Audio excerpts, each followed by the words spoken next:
Halo pecinta film dimanapun kalian berada, apa kabar semuanya? Gimana? Apa kolornya masih kencang?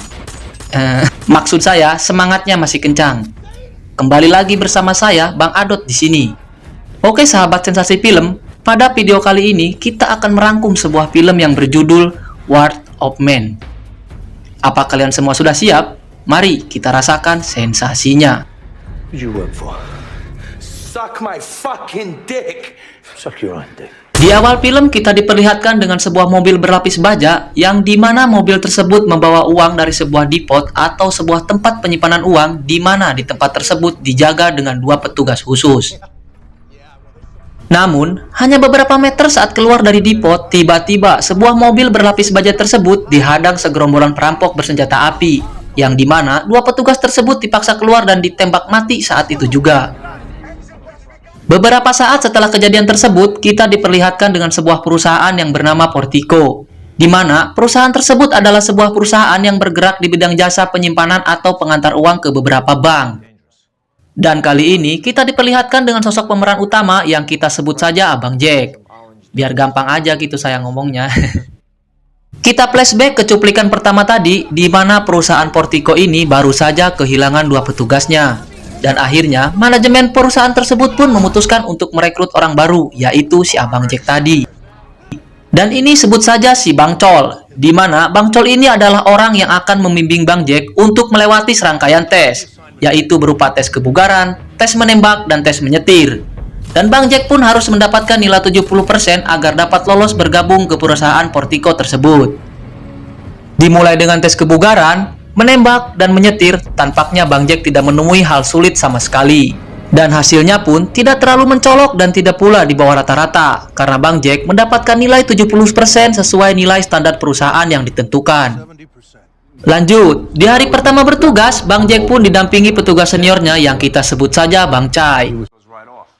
Dan di sini diperlihatkan dengan sikap Bang Chai yang agak sedikit sombong. Ya, mungkin karena dia merasa senior di perusahaan tersebut, yang meminta Bang Jack agar duduk di belakang saja dan Bang Chai di depan agar jika ada sesuatu yang tidak diinginkan, Bang Chai sudah siap siaga. Dan di hari pertama bertugas, Bang Jack pun aman dan lancar tanpa ada halang rintang yang terjadi pada hari itu.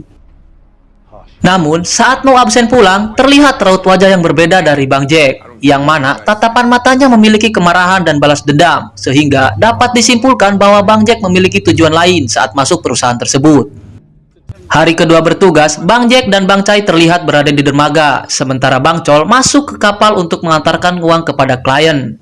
Namun, tak berselang lama HT pun berbunyi, bahwasanya si Bang Chol sedang disandra oleh beberapa perampok, yang dimana para perampok itu meminta agar Bang Jack dan Bang Chol membawa mobil berlapis baja itu diantar ke sebuah tempat. Sontak hal tersebut membuat si Bang Chai begitu panik dan gugup menghadapi situasi seperti ini, yang dimana pada awalnya kita tahu akan sikap yang begitu sombong.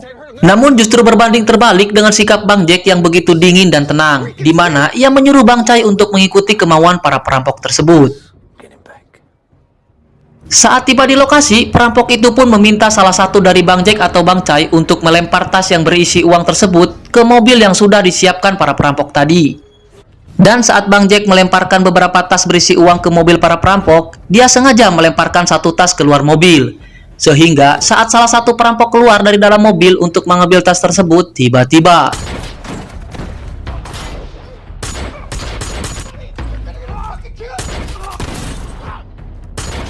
dengan barbarnya, si Bang Jack pun menembak dan menghabisi seluruh perampok dengan begitu akurat dan hanya menyisakan salah satu pemimpin dari mereka. Merasa belum puas, Bang Jack pun mengejar pemimpin dari komplotan tersebut yang berusaha melarikan diri. Saat tertangkap, tanpa basa-basi Bang Jack pun langsung menanyai pemimpin perampok itu siapakah dalang dibalik perampokan yang terjadi beberapa waktu lalu. Namun, nampaknya orang itu tidak tahu apa-apa tentang perampokan yang terjadi beberapa waktu lalu itu. Dan tanpa berlama-lama, Bang Jack pun langsung menghabisinya. Esoknya, Bang Jack pun dipanggil atasannya untuk diinterogasi mengenai kejadian kemarin dan terlihat di situ pun ada 2 orang agen FBI. Yang dimana kedua agen FBI itu menanyai apakah pelaku kejadian kemarin ada kaitannya dengan perampokan yang terjadi beberapa waktu lalu. Dan kemudian, kedua agen FBI itu pun menunjukkan video rekaman perampokan beberapa waktu lalu atau cuplikan yang kita lihat di awal tadi. Dan faktanya, ada 3 korban tewas pada saat kejadian itu, yang ternyata salah satu korbannya adalah warga sipil. Pada saat Bang Jack melihat rekaman tersebut, kita bisa simpulkan bahwa salah satu korban sipil itu sepertinya ada kaitannya dengan Bang Jack, yang mana mungkin itu adalah alasan besar kenapa Bang Jack datang ke sini.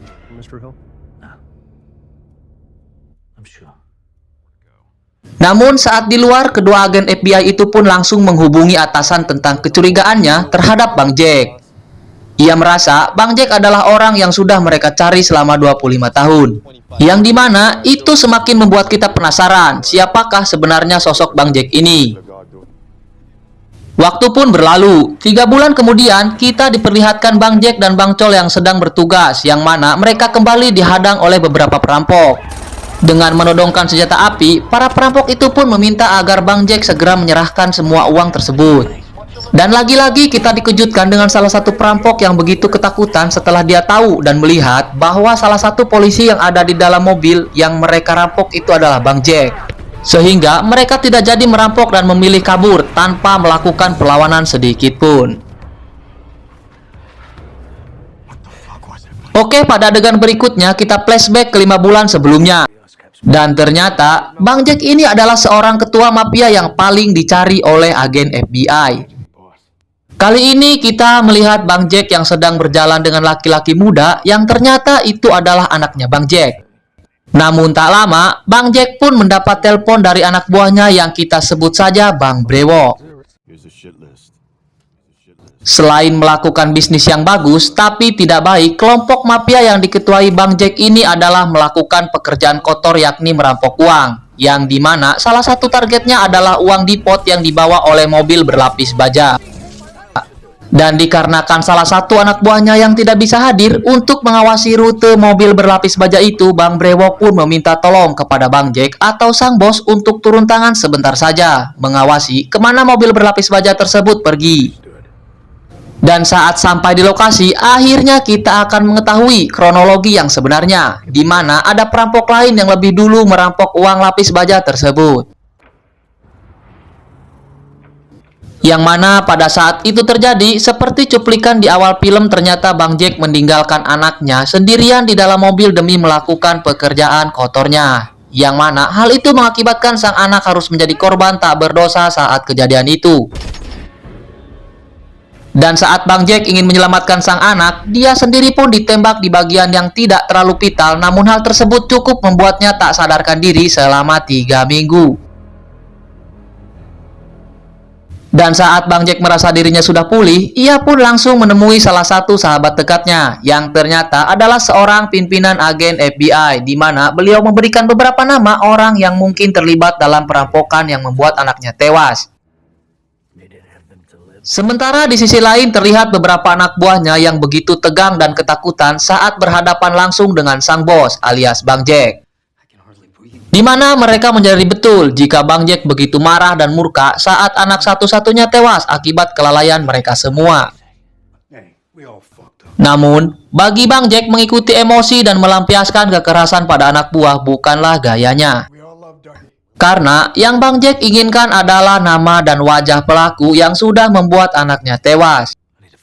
Saat anak buahnya mendengar apa yang diinginkan sang bos, mereka pun langsung bergerak cepat mencari orang yang sudah membuat anak sang bos tewas. Tak lama, kemudian akhirnya mereka mendapat sebuah nama, yaitu Kipli Bersaudara.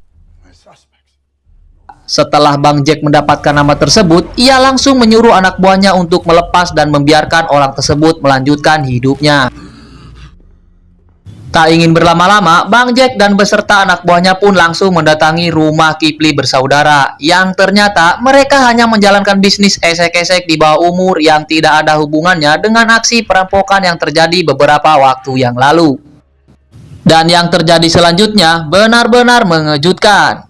Ya, Bang Jack pun tetap membunuh Kipli Bersaudara dan antek-anteknya dengan begitu dingin dan santainya. Di mana hal tersebut merupakan ketidaksukaannya terhadap bisnis kotor yang melibatkan anak di bawah umur. Di saat yang lain semakin segan dan takut kepada sang bos, justru Bang Brewok tidak ingin jikalau sang bos masuk ke dalam masalah-masalah lain. Dengan semua akses dan kenalannya, Bang Jack pun terus mencari si pelaku dengan cara lain, yakni dengan cara menyamar menjadi penjaga keamanan di Portico. Dan mulai mencari dengan caranya sendiri tanpa melibatkan siapapun. Selanjutnya kita diperlihatkan dengan 6 orang tentara bayaran yang sudah lama tidak melakukan aksi dan sangat membutuhkan sekali uang untuk memperbaiki perekonomian mereka. Dan Anda sudah pasti bisa menebak, di antara 6 tentara bayaran ini ada salah satu yang terlibat dalam perampokan yang membuat anaknya si Bang Jack tewas. Dan ternyata sang pelaku yang sudah membuat anaknya Bang Jack tewas, ia memiliki tanda luka di sekitar matanya yang kita sebut saja Bang Cil. Yo, iki lo wajahnya. Yang mana dari 6 orang tentara bayaran tersebut, Bang Cil lah yang paling muda dan brutal di antara yang lainnya. Dengan keahlian dan pengalaman yang mereka miliki, tentu saja bukan hal sulit untuk merampok sebuah rumah dan mendapatkan segepok uang yang tentu saja jika dibagi 6 itu sangatlah sedikit.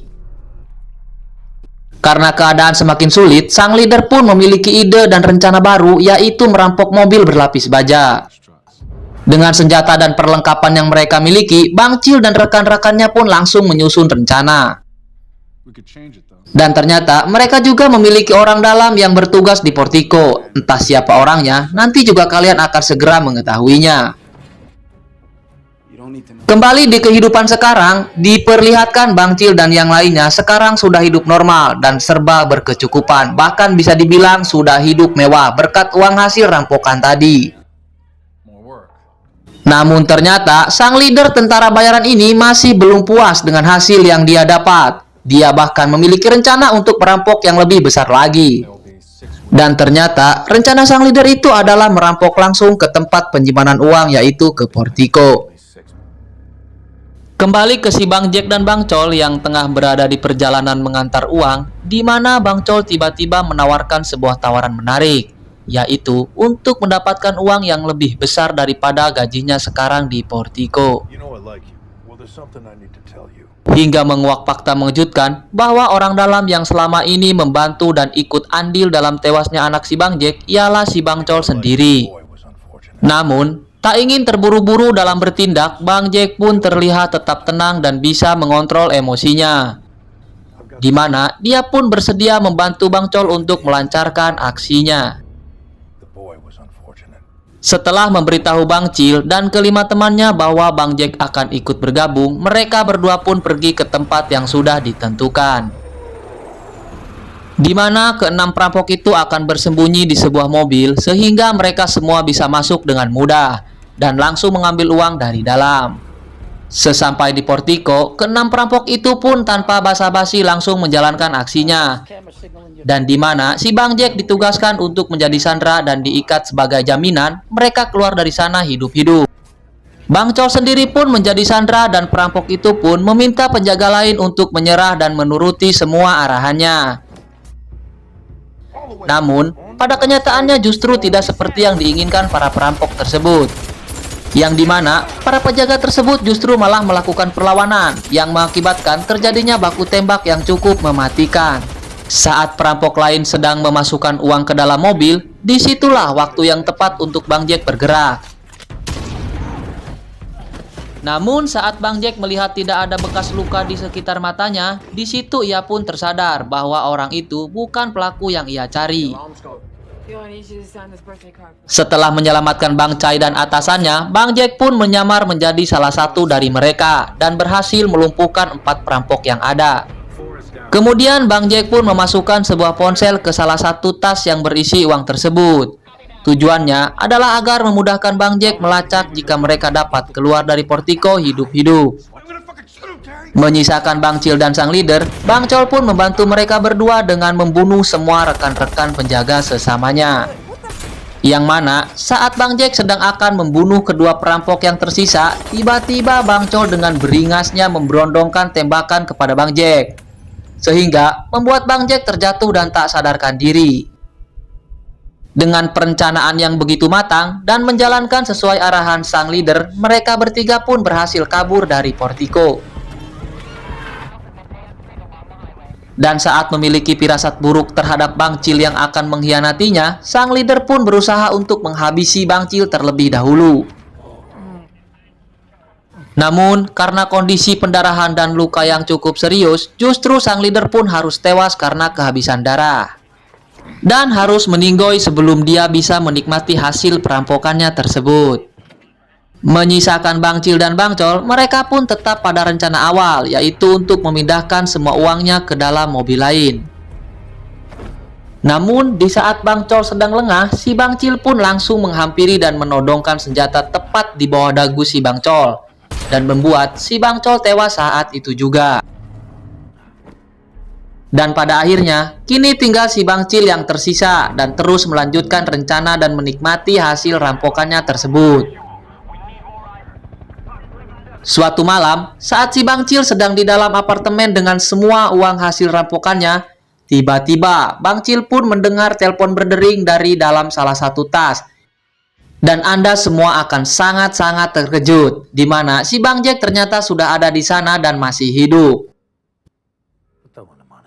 Entah seperti apa ceritanya Bang Jack masih hidup, mungkin karena baju anti peluru yang dikenakannya saat baku tembak di portiko tadi. Dan ternyata itu semua rencana Bang Jack yang pura-pura mati agar dia dapat bertemu langsung dengan si Bang Cil secara pribadi.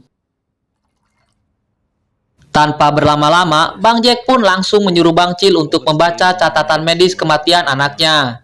Di mana Bang Jack bermaksud untuk membunuh Bang Cil dengan cara dan kematian yang hampir mirip dengan yang dialami oleh anaknya. Dimulai dengan menembak bagian hati, kemudian paru-paru, lalu bagian limpan, dan terakhir jantung, sehingga rasa sakit yang dirasakan oleh anaknya itu dirasakan juga oleh si Bang Cil. Setelah semua dendamnya terbalaskan, sang pemimpin CIA pun mengambil alih TKP dan si Bang Jack pun menawari semua uang tersebut untuk ditukar dengan pembalasan dendam yang telah berhasil ia tuntaskan. Film pun selesai, akhir yang sangat bikin saya haus. Kela bre euy nya euy, yang nginum anjing haus euy. Sampai di sini dulu ya sahabat sensasi film. Jangan lupa support terus channel kami dengan cara like, share, dan subscribe. Karena support dan dukungan kalian adalah motivasi dan semangat bagi kami untuk membuat konten-konten menarik lainnya. Terima kasih dan wassalam.